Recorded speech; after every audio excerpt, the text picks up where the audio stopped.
was go to this conference that had never been to this person's conference before or anything. But in the hotel, before the conference, the Lord spoke to me, and he said something weird. He said, you've done a lot of different things, but I want to tell you what you're really called to do. I got all excited, right?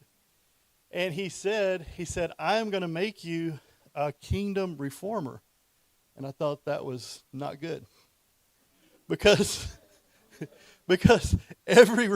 immediately my mind goes to every reformer I've ever heard of, and they had a hard life going up against the religious institution and the religious ideas of the day. But the Father was like, I want you to show people what my house, what my kingdom, what my family is really like. Not the way that religion and the church has twisted it to be. And so that was kind of a good kind of word, And so I go to this conference that night, and someone had put a sign up by the sign-in table, and that sign said, "Welcome, Kingdom Reformers." Crud. So, on goes the story. The following day at the conference, that night was pretty good, but the following day there was a luncheon for ministers and pastors, and I was very late to sign up. I was at the last table, way out on the fringe. There's only about 50 people in the room eating. And I was at the last table, and there was like 2 other people sitting with me. And the leader of the conference, the guy that was speaking, came and sat with us. And he started talking to us and engaging us for about 10 minutes. What do we do? What's going on? How do you present ask me, what do we do? And at the time we were overseeing churches in Mexico. How does that look? How does that? And at one point I was explaining him, because I talk some with my hands.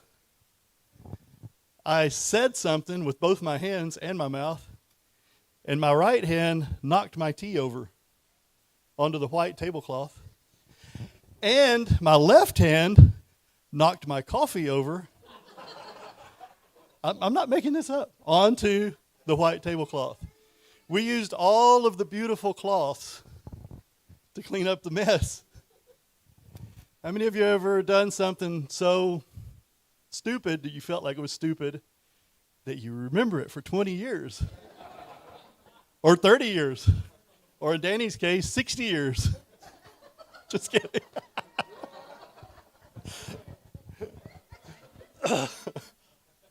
That just rolled out. That means I'm a professional. That wasn't even planned. Anyway, I love you, Danny. I'm speaking about honor, so this is how not to honor. Giving you both sides. So anyway, guess what happened in this moment? In this moment, I felt zero shame at all. I felt like I belonged. I felt affirmed. And I know what this feels like. I felt physically a prophetic increase come over me. I felt zero shame.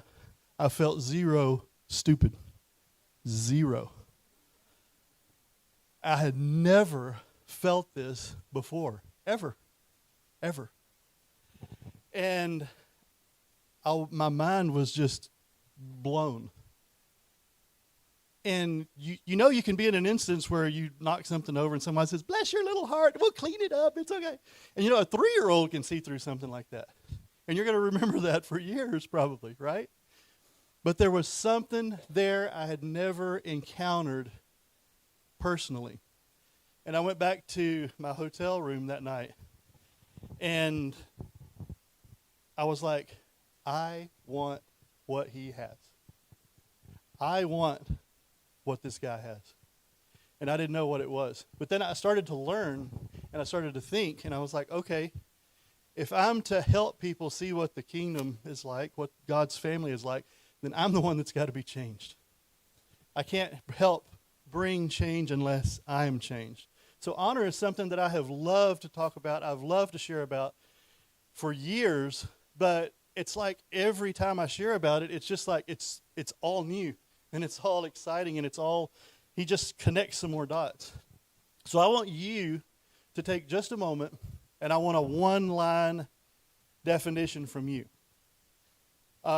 I know the Father speaks to us all the time. He's spoken to us a lot about honor. Cheeky gave a message a few weeks ago about honor and love being the banks of the river that keeps the river flowing in that direction, and it allows you to carry more, right? So how would you define honor? What has the Father shown you in one line? And you don't have to say, the Lord showed me blah, blah, blah. No, just one line, and I'll repeat it. Go ahead. Say it loud. Value.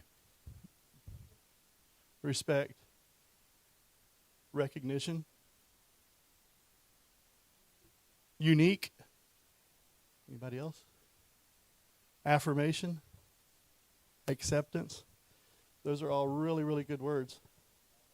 Acknowledgement.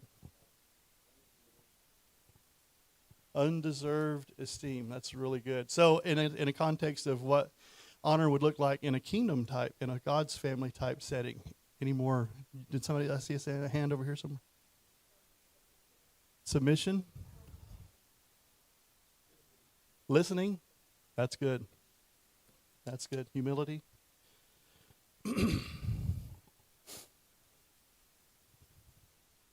So if we want to look at it in a kingdom perspective, I've gone back in the last 3 weeks looking at how Jesus interacted with people and how he came and he just brought something that was foreign to people that he encountered. We have the scribes, the Pharisees, the religious leaders of the day. When they would encounter Jesus, they would encounter something radically different than they had ever experienced before.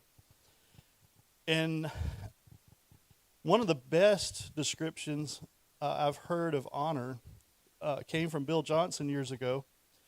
And I have modified it a little bit to say, in the kingdom, in God's kingdom, real honor, real genuine honor, is recognizing who someone genuinely is. And we rightly respond to that. We respond to the son that they are, the daughter that they are. Our honoring comes from a place of, and Bill Johnson said it in one line like, let me see if I can remember how he said it. Recognizing who someone is without stumbling over who they are not. Isn't that good? Isn't that a good definition? It starts with our connection with the Father. And out of that overflow, we see him in our brothers and sisters in the way that we respond to them. Honor recognizes a person's identity in the Father and responds to who they truly are. Think about a healthy family. A family where the parents love Jesus, the kids are being brought up in a healthy environment. And we think about right here, my little girl, she was about 3 years old at the time, and we're cheering her on. We're telling her how amazing she's doing. She's doing the very best she can. And we're affirming her in that and saying how good she's doing and calling out the real her. And she's making a mess. And I don't know how many, I lost several plants with her, letting her plant the plants. But she was doing amazing right there at the place that she was, right? I remember being on a trip, on a missions trip years ago, and we were going out village to village on little motorcycles to preach. And I had this thought, we're almost like little 8-year-olds that the parents telling them how to sweep. And we may not be sweeping perfect. We may not be doing this perfect, but we're obeying to the best of our ability. We're going for the best of our ability, where he's telling us to go, who he's telling us to talk to, who he's telling us to minister to. And the Father is affirming us in that. And we're not close to being perfect like Jesus. None of us are, right? So my goal here is not to tell us that we're not walking in honor. It's to encourage all of us to walk more in honor, right? Because none of us are Jesus. And even if you were Jesus, they didn't completely honor him, right? Come on. A perfect man walking, and they said, well, this is Jesus. Isn't this the carpenter's son? His mother's Mary? Well, we don't want to listen to him. And this was a perfect person. And we're far from perfect, right? But I want to teach us and look at how we can give it and receive it in a healthy way And what does that look like? Jesus carried all this on the inside, and he did not have to work it up, right? What happened when his identity and his sonship was full to overflowing, and he would encounter someone that it wasn't full to overflowing in?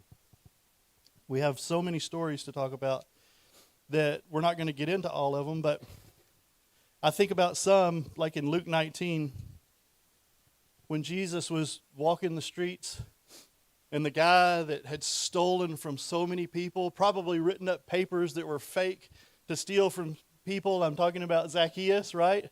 Luke 19:1.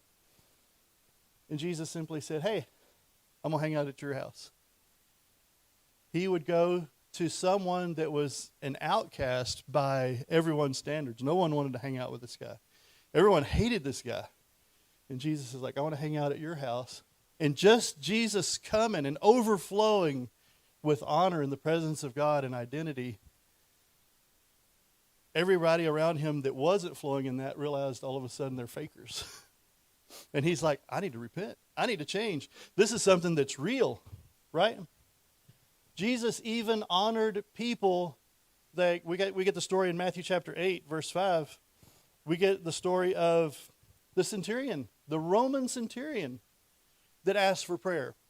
Jesus, by everyone's standards, Jesus should have been saying, well, Jesus, you got to say, this is an occupied army. You shouldn't even be in our land. But Jesus turned around and tells him, I haven't seen this great of faith in my own people. And he affirmed this guy's faith as an occupying representative of an occupied army in his homeland. He came to the Jews, and here's someone occupying his land. And he says, I haven't seen this great of faith. Look at this guy, right?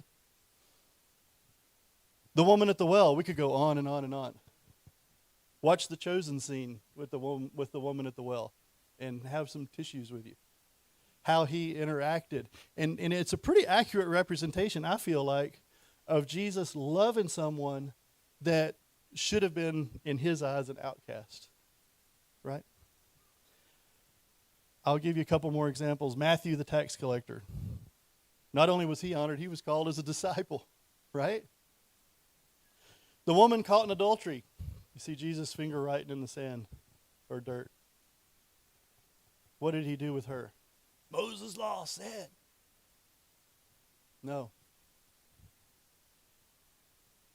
He turned away her accusers, forgave her on the spot. And in the presence of someone that carried identity, purpose, and honor, they were majorly convicted and just walked away. Thomas the doubter, Jesus didn't say, we labeled him as Thomas the doubter, right? Doubting Thomas. That's our label of him. We shouldn't. Thomas was a disciple. Jesus didn't say you shouldn't doubt. You need to learn more about how to have faith and believe. He said, come see. Come and see. He invited him in.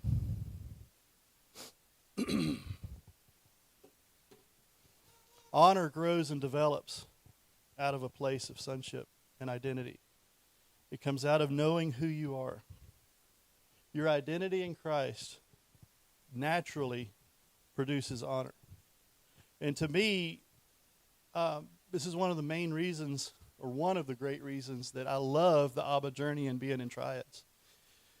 Because as we are more and more healed and more walking with the Father's heart, the more we're just going to naturally flow with these things.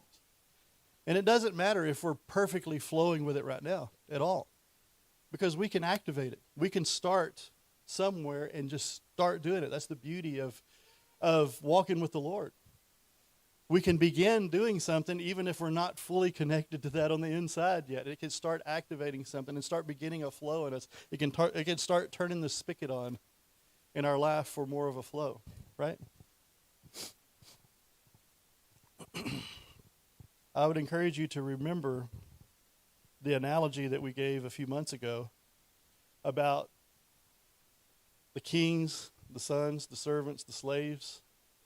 And if you look at like an old kingdom, and picture this old castle, not a Disney castle, but an old castle maybe off in Europe, big castle with the columns and everything, old, weathered, and inside there's the king and everyone around the table. And think about it as, what revelation are we walking in?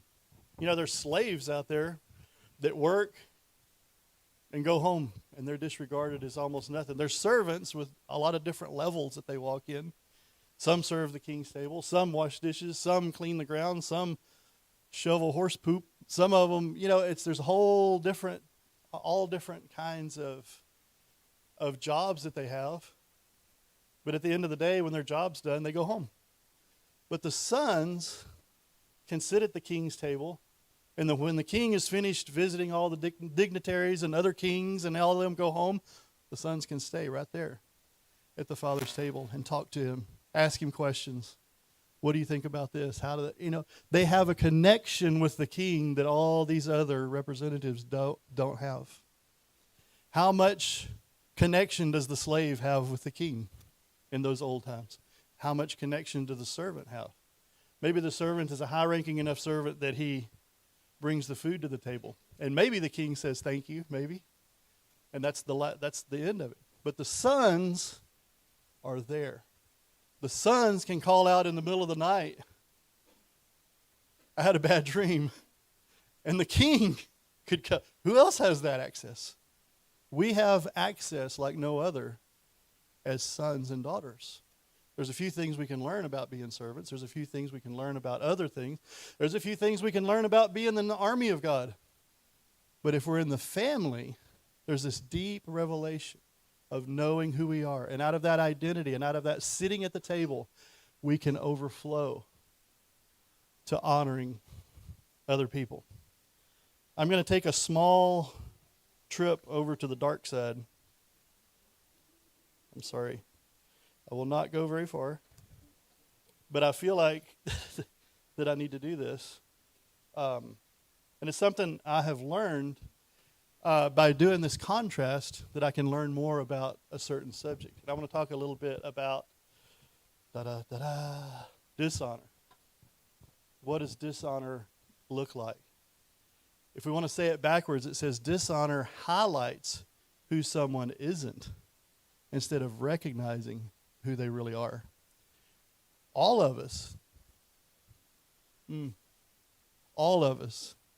can go in and out of walking in a certain measure of this because we're not perfect, right? I'll get into the thing of, we got to hurry and get to church. We got to hurry. Oh, hurry, and I'm trying to value being at church on time, but I'm not valuing how my family feels, right? We were talking about that yesterday or today even. We got to hurry. Well, what are we valuing?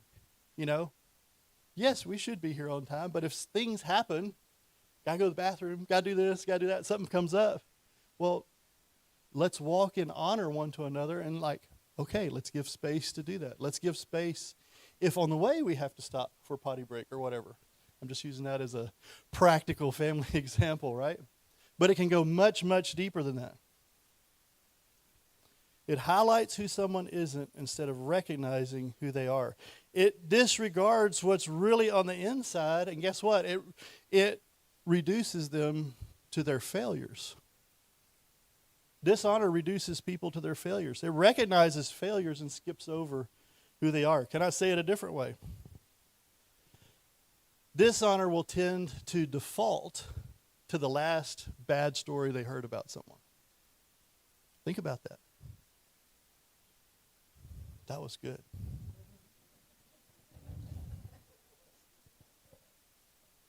Dishonor can get to the point, I think Robin would remember this, how Brother Hagin used to say, ignorance and ignorance gone to seed. Ignorance was planted, grew up, came to maturity, had seeds, now it's gone to seed, to producing seeds. It's dishonor going to seed. It brings division, it brings separation, it ruins relationships, it breaks trust. And it makes it really easy for me to fall into a place of being a fixer instead of an affirmer. Now we're in a place where we just want to fix people and get things right. It's the opposite spirit of what the Father came to bring. That's how people were able to get to the point where they saw someone perfect like Jesus and they could disregard who he was because they knew where he came from. He came from humble beginnings. And even though he walked perfect, they would disregard who he was because that's how they chose to see him. They had all heard about miracles. They probably all had a distant friend or family member that was healed. Maybe even some of them. But they disregarded him because they defaulted to something that they had heard.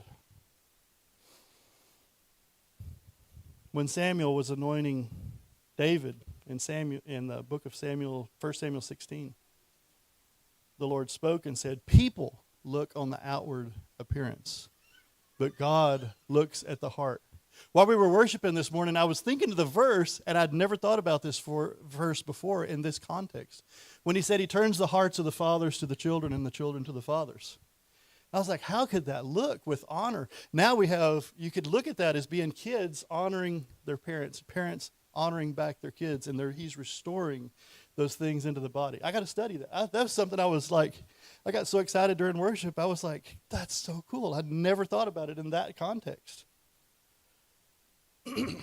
I was in a staff meeting years ago, in a church staff meeting. And we were talking about this book where the guy was talking about walking in freedom and how to walk free. And he mentioned in the book that way back 30 years before, he had addictions to lust and all these things and pornography. And he explained how the Father set him free. And there was a person in that meeting who said, I will never look at him the same way again. And I'm like, oh, how far do we go to where we believe that someone can't be redeemed and changed and brought in? How far can we go where we hear something about someone, judge them on what we hear, and we don't know where they are today? We could be judging someone that their heart is perfectly and right before the Lord. Think about David. Think about all these other peoples that the Word of God honors. And he tripped up on all kinds of stuff, but he had a heart to serve the Lord. But yet we have people, and we're not going to go off on this direction because I feel like honor in our context is going to be one to another. But if you let this go to seed, if you let this this honor come to maturity, we have whole ministries built on exposing what other ministries have done wrong, right? I have always wanted to, I'm not going to do it. I wanted for a long time, I was like, it was a secret desire of mine. I'm going to expose myself. It was a secret desire of mine to have a YouTube channel where I sit there because I'm kind of mild-mannered and likable person. I wanted to just sit there and read the ridiculous things people wrote about preachers. And look like, yeah, but that's not honoring either, is it? That's bad. But I would get so frustrated. That's like, I want to show people how ridiculous this is. Can I hear an amen? It was so quiet after that statement. That's scary. That's really scary. We don't want to down spiral till we get. So what do we do? What do we do when we get to those points? We can get to the point.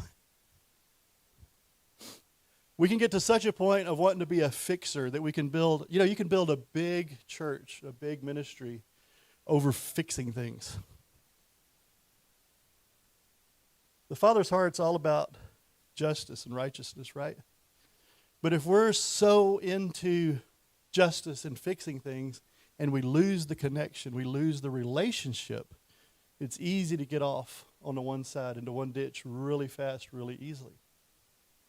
Right? It's all about the connection and the relationship, and things flow out of that relationship.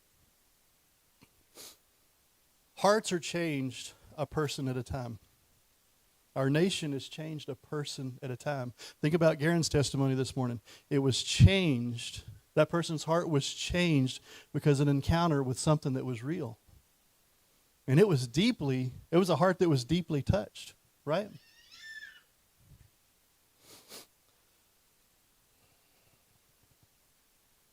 That's probably as far as I want to go in that direction. How do we deal with those things? And one of the main ways to deal with it is to turn it off. Because if one story, if one documentary, if one thing someone says changes your opinion about someone, we need a heart check. Because they're talking about my brother and my sister. Now, in extreme cases, there's people that need to be brought correction to. Right? Can everybody agree? But here's a rule that I go by. If I'm not the one that can pick up the phone and call them and be part of their restoration, I'm not the person that's supposed to be exposing this. If I don't have the ability to pick up the phone and call this person, or go have coffee with them and be a part of walking them through this, I don't want to touch it. Is that do y'all think that's a good place to land with all that? Is that a good place?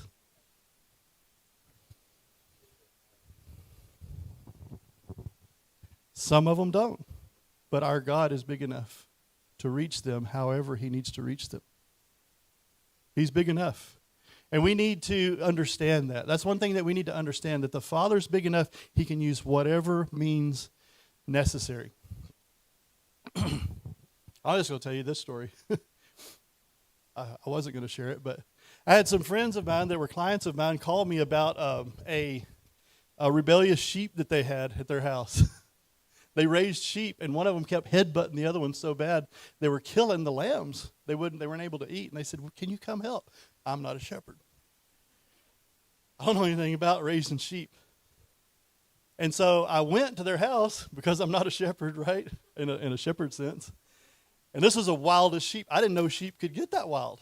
And he was jumping over fences that were this tall. Somehow, and Mark's not here today. Mark Thompson was with me that day.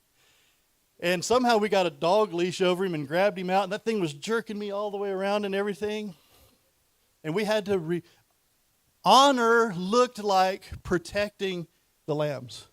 Honor looked like protecting the other sheep from something that had gone really bad. Right? That's not our job to do. Our job is to love and honor one another. And let the people that have the ability to bring restoration do their job. And if it doesn't look like they're present, we know that the Father has someone present. No matter what, there's somebody there that can reach them, no matter what. So I'm not a shepherd. I don't do sheep. But I know how to clean and process animals. So that was the solution. That story ended badly.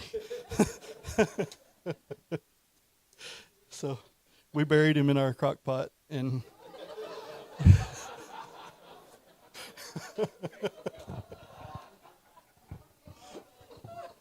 the story took a turn. I'm sorry.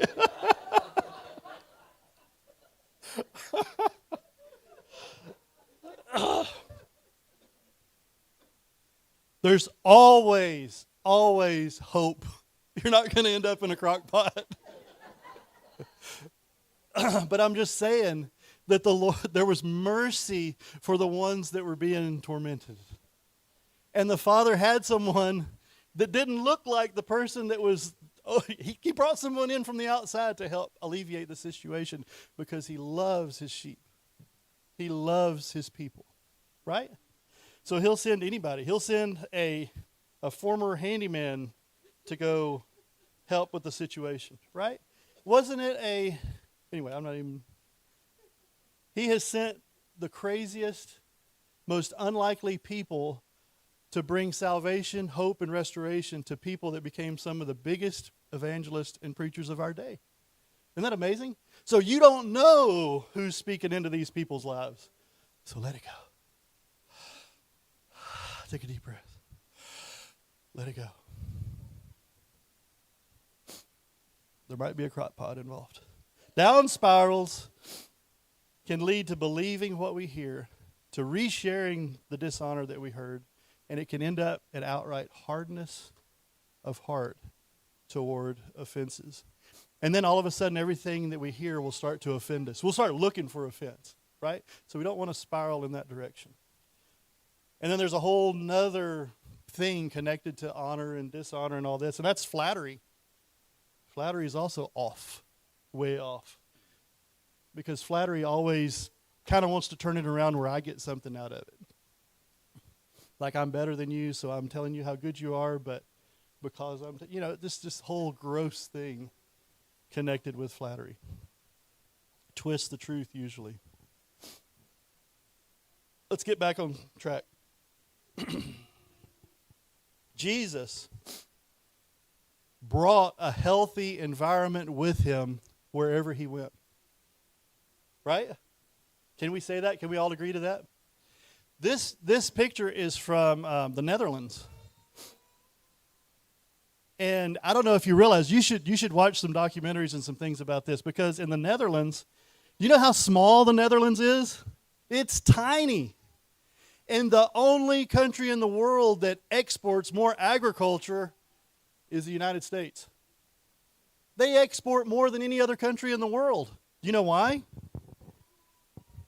They have figured out scientifically how to build the perfect, best environment for whatever they're trying to grow. And they grow it in layers. They grow it as efficiently as humanly possible.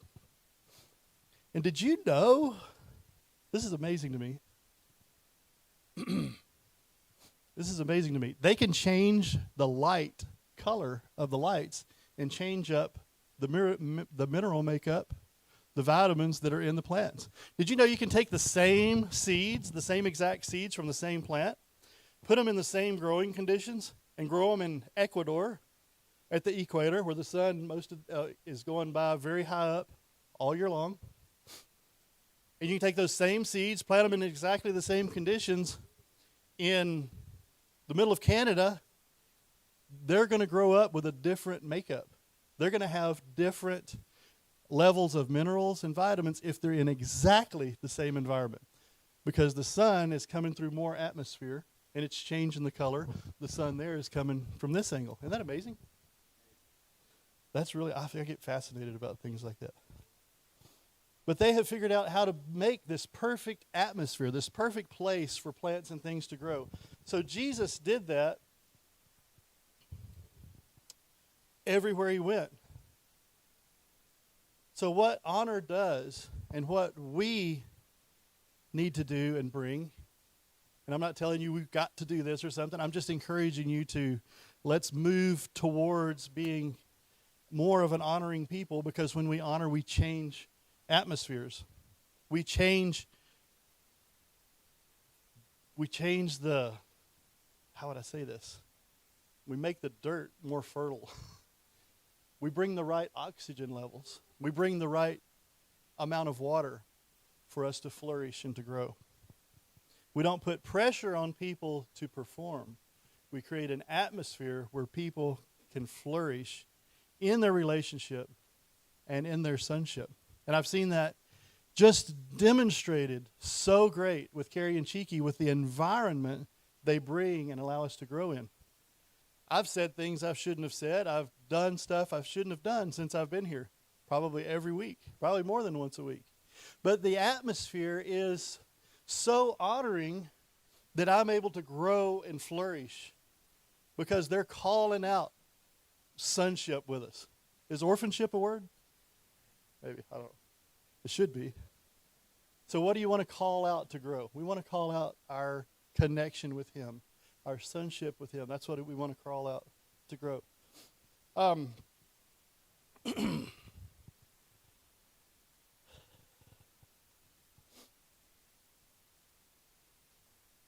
Jesus brought this atmosphere to where when he would sit down with people, they would automatically begin to see that there's something off here. I'm off somewhere, and I want to change. I want to be different. I want to be like him. Just like I saw that with that guy, with that preacher, I was like, I want to be like him. Now I'm like, I want to be like Jesus. I want to be like the way Jesus brought honor into everything that he walked in. In fact, boom, I want to be like that. We create a healthy environment when we walk in honor. We create a healthy environment when we walk in honor. That's fertile ground that I brought in. It already had the right mix of fertilizer. It already had the right mix of dirt, organic material, and the lettuces, the tomatoes, and everything flourish in that place when it has the right amount of water and nutrients. I have pictures of our little girl with bowls and bowls of figs and lettuce and all these things from the garden with a big old happy face. But I don't think one fig has ever made it to my house. The fig trees aren't big enough yet to support the fig harvester. It produces just the right amount that they all get eaten before they get to my house. Can I go check the figs? I want to be like that. I shared the story a few months ago when I was doing something here. I don't remember. But I was preaching a crusade in Mexico in the middle of a town. And at the last day of the crusade, my heart was just sad because there was trash all over the place. This was in a real village way out in deep southern Mexico. And so I was praying about it, thinking about it, and I was like, well, I'm going to clean this up when we're done and grab some people. But the Lord dropped in my heart, get everybody involved. So I snuck a whole big roll of trash bags under the sound equipment. And at the end of the last service, I said, hey, let's do something. I said, let's honor our town that we're in. It's a town of about 1,000 people, 1,200 people. There's about 200 people there. And so I was like, how are we going to honor the town? Everybody's all excited. And then I bring out the trash bags, and everybody's like, oh, okay. So I said, here's what we want to do. We're going to gather in groups of 3 or 4 or 5, or as families, kind of like here, right? In activation time. Yes, I was ahead of the curve. I never thought about that. And I said, here, I'm going to give each one of you a bag. We're going to get the worship band to start playing and worshiping. And I want each one of you to take a bag and just walk. We're going to do the whole square. All the way around is a block square, all the way to the stores around the edges. And let's pick up every piece of trash. But while you go, we're going to be worshiping. And while you go, I want you to bless your town. I want you to bless the mayor. I want you to bless the people in charge. I want you to bless the people that you like, that you don't like, the people in the school teachers. I said, everything you can think of about your town, bless it and honor your town. And I thought we were just going to clean up the square. And they brought back tons of bags. I don't know how many bags they brought back. But as people were walking around, there would be a group over here, and they'd start yelling and shouting. Some of them started screaming. And I was like, what in the world's going on? This must be good. And they came back, and we started doing some testimonies. And I found out that people started getting healed while they were honoring their town. As they were giving out something that attached the Father's heart to their city and their town, they were getting blessed right back in ways that they could not even believe. The Lord was touching people. He was healing people. The Holy Spirit was falling on people, and people just came back. They were crying. They were excited. And we're like, wow, what was that? You're attaching the value of the kingdom of God, of God's family, and you're giving it out to your town, your people, and the people around you. Isn't that awesome how that works? It just falls right back on your own head. I want to be like that. Think of it like creating this beautiful atmosphere that we can all grow in, that we can all be planted in. Because honor has 2 different parts to it, I believe. I believe honor can carry a seed. When we say something about someone, it's a seed that can be planted in someone. But also, as we continue to honor, it creates this atmosphere that seed can grow in, like this atmosphere that we're growing in here, right? where the garden is in fertile ground and it's in fertile soil.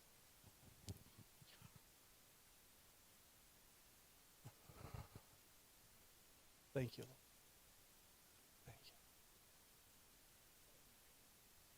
Thank you. When we attach to the things that aren't of sonship, and we call out the failures, and we call out the lack, and we call out who someone isn't, stuff begins to grow. We begin to be closed off. We began to get to this state where now we don't even want to grow and develop and serve. And we call out things like, well, you're never going to make it. We've gone through those things before with Carrie, when he would say some of the things that you've heard about you lack. No one cared about me. No one loved me. All these things. How much do you want to grow in that environment? There's an attachment there that brings you down the other way. But when we value who the person really is without tripping over who they ain't, who they are not, we attach value to God's goodness and we give them space to grow. People get excited about growing and loving. This is a great, great exercise to do at your home if you're married. Jesus gave of himself for the body, right? So if you come home, if you're a guy and you come home from work and you're all tired and everything, instead of just laying on the couch like every now and then I'll do, just stir yourself up a little bit and help. Honor physically and see how things change, right? Do the initiative. Take the first step in giving of yourself. Giving of yourself can be with words and it can be with actions. And it can be not just with actions, it can be with how you conduct yourself with other people. This is something all of us are learning on a day-to-day basis. Yes, I have failed in this. And yes, I have succeeded in this as well.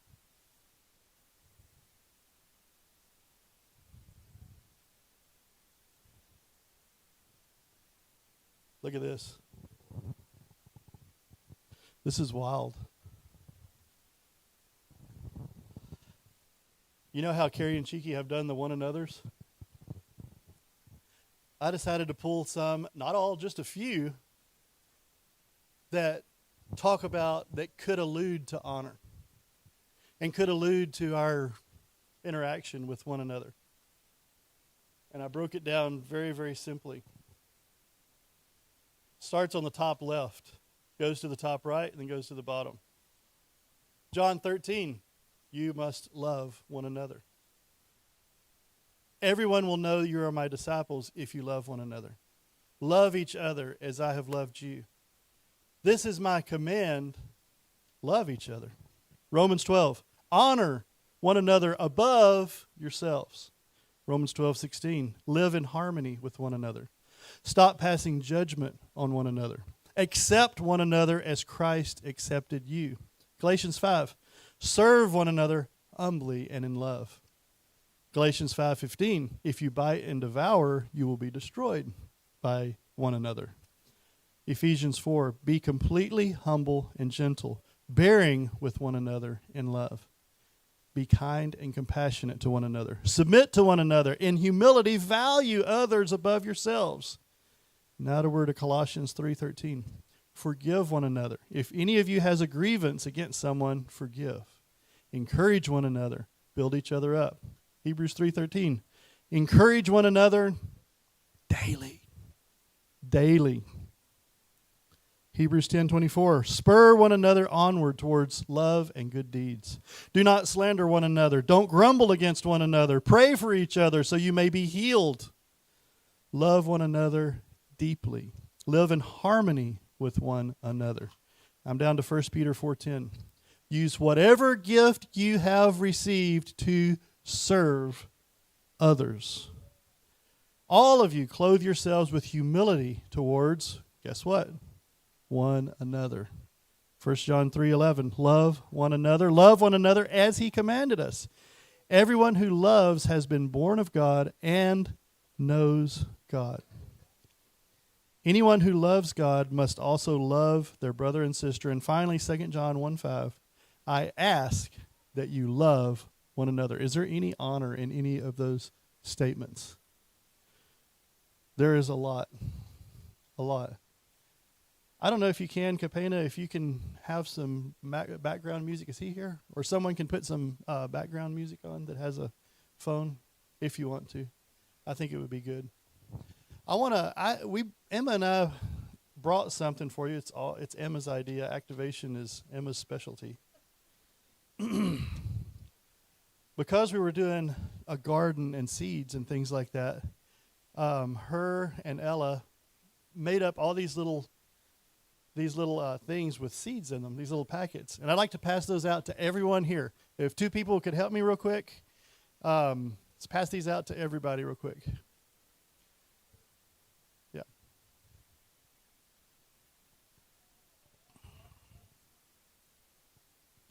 Honor works both like the seeds that we have. What are the seeds? What are the seeds that we have? It can be words and actions, the seeds that we have. Everyone get a package. It can be like words we have, but it also creates the conditions that it grows in, right? So as each of you receive your sunflower seeds, these are not to plant. These have been cooked, okay? But like that sheep, not in my crock pot, but they've been cooked. That was an awesome Easter dinner, by the way. Still have some left if somebody wants to come over. Y'all are good.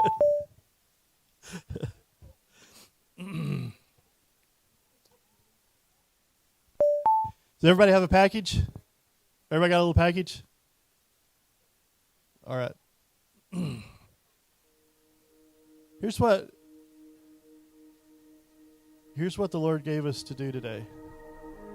And we can spend a little bit of time with this. I want you to, let's just get quiet ourselves before the Lord for a few minutes and just kind of ponder and think about what we've been talking about a little bit.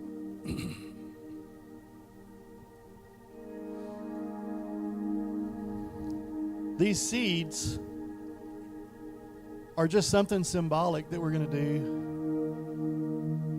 And we're going to give away seeds to each other.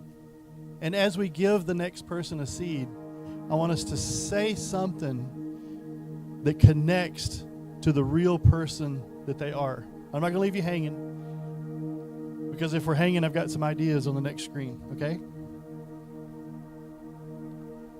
This is more than just an exercise that we're doing. This is just kind of a way to make this flow more, a way to make this flow bigger.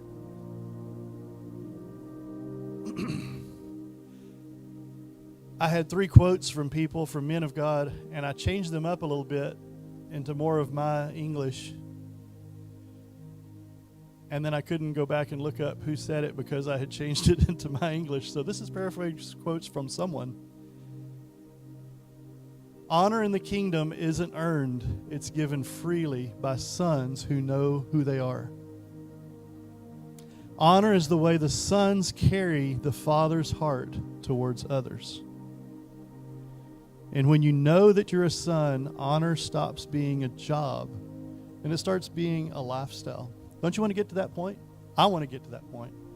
My goal, I want to be eating at the table and practice somebody spilling something and not feel stupid. I want to be at a point where that can happen, where I am just dripping with love and honor for one another. I naturally like doing things like this because I'm a dad. I get so much more joy out of my little girl winning a game than me winning a game. Or an adult. I get more joy out of another adult winning than me winning, because that's just how I'm wired. But I want to be so much to the place to where it doesn't matter. People know that I love them. And I want you to be encouraged in that place to where everyone around you knows that you love them unconditionally. And you want the very best for them. And you're calling out the good in them no matter where they are.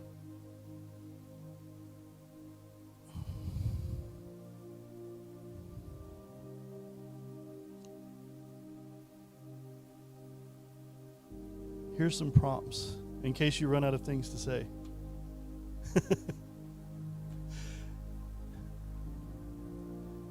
Think about those. When you look at people, either let something come out of your own heart for the next person, or you can look up here, because these are all good. Tell someone something about them that is good, that's going to connect with what the Father's doing in them. You carry the Father's heart.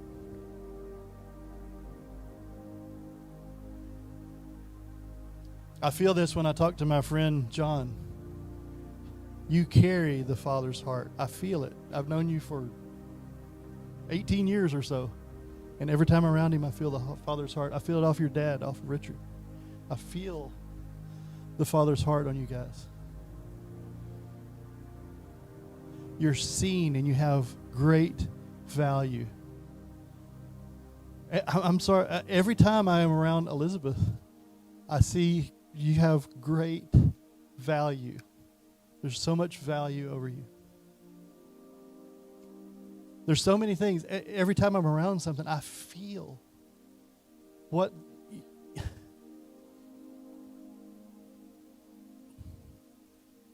Every time I'm around Landon,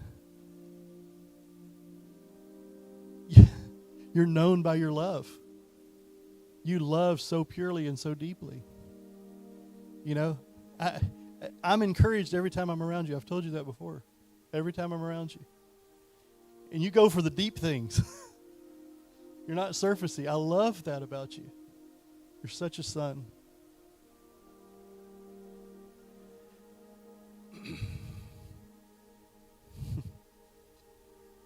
The other one the Lord was highlighting is Kevin. I don't know if he's in here right now. Oh, Kevin. You're fruitful in every season. Every season. The more I get to know him, the more I see the fruit from years and years back. Every season. Fruitful in every season. Do you see how that works? So as we're in an attitude of worship, I want us to stand up, and I want you to just kind of mill about for a little while. And go up to someone, exchange seeds, or give them your seed, and maybe they'll give you one back. And just say something over them that the Father is putting in your heart for them.